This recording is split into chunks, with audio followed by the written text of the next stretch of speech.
When I was a kid, our family would always put out the nativity set, and we had this really nice set that my mom had painted, and the colors were just phenomenal on the different figures. But I loved to just sit there and stare at it when I was a kid, and I really liked the Magi. There was something mysterious about these great kings from the East with their exotic clothing and the fancy containers that they were holding their gifts in. And just to think about the long journey that they went on following this star. And of course, the gifts themselves that they brought, the gifts of gold, frankincense, and myrrh. And each one of these gifts had important symbolism. The gold symbolized the kingship of Jesus Christ, that he's the King of Kings.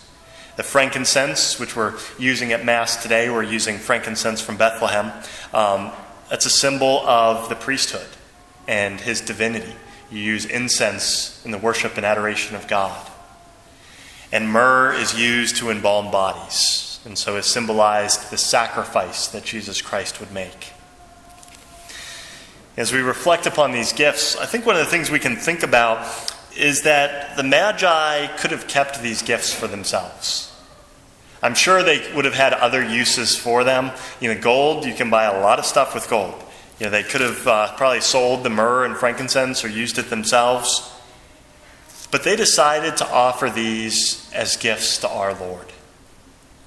And these gifts were worth far more given to Christ than they would have been worth if they kept them for themselves. If they had kept them for themselves, it would have just faded into the history and into oblivion. But instead, they became an offering to the King of Kings and a piece of the history of salvation. And these gifts would be remembered for thousands of years. And even to this day, we're still talking about these gifts that were brought before Jesus Christ. And I'm sure we still will be going into eternity. These events have been told and retold by countless millions of people. And as we reflect upon this, I think we can apply this to ourselves as well. That our gifts and the things that we can offer to Jesus Christ are worth far more if we lay them down before Jesus Christ than if we keep them for ourselves. What sort of gifts do we have to offer? All of us have different gifts to offer, and there's a wide variety of different gifts. I know a Catholic business owner who has a fleet of semi-trucks that they use for transporting goods in his business. And on the back of each one of the trailers, there's a giant image of a baby.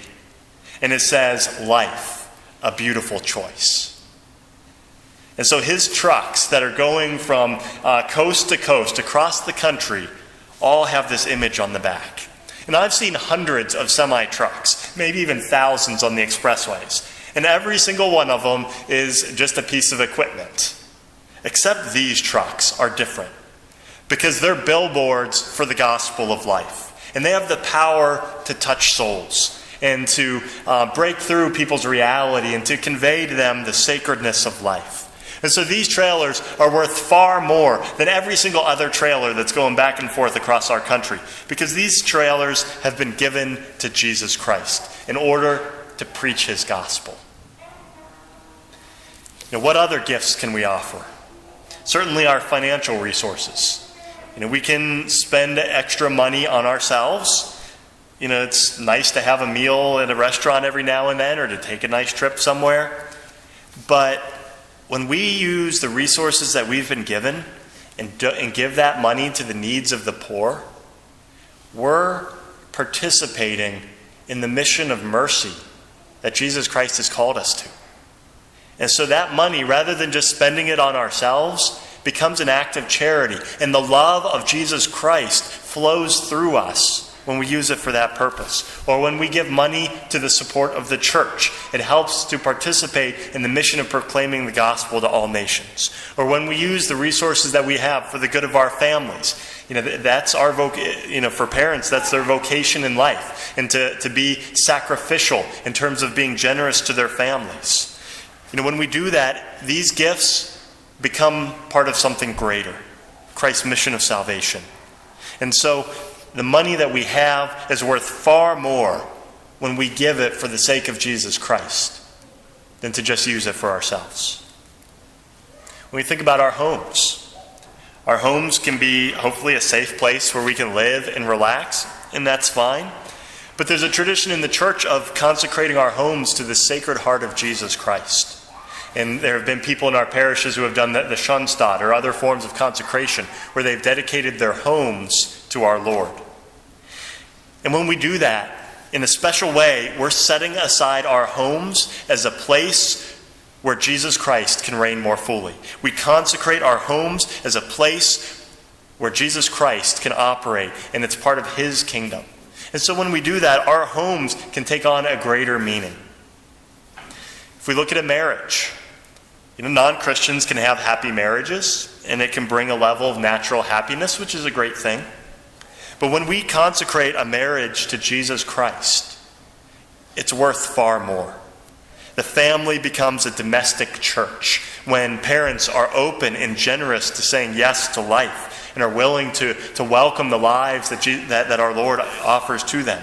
And when parents take their responsibility seriously to pass on the faith and to instill the faith in their children, suddenly the family becomes more than just a place of natural happiness. It becomes a household with the mission of filling the ranks of heaven with saints. And so it takes on a greater meaning and a greater significance when a marriage is offered to Jesus Christ. For many of us, our time is one of the most valuable things that we have. And it's certainly important and great to come to Mass each week. That's what our Lord calls us to do. Those are one of the 10 Commandments, to worship and adore the Lord. But to consecrate our time in a greater way.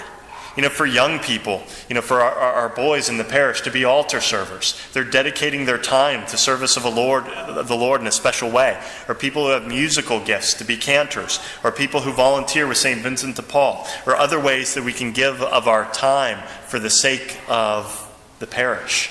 It might be a small gift, but any gift that we can offer to Jesus Christ is worth far more. Time that we spend in Eucharistic adoration is worth far more than that time that we could have spent watching TV or doing something else.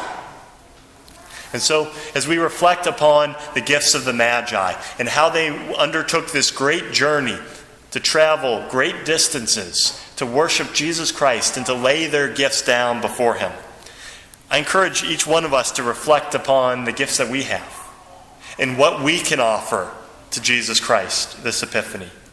And perhaps there's something that we can think of that we haven't given before that we can offer to our Lord and lay down before him. Because as we can see with the Magi, our gifts, no matter how big or how small they are worth far more when they're given to Jesus Christ.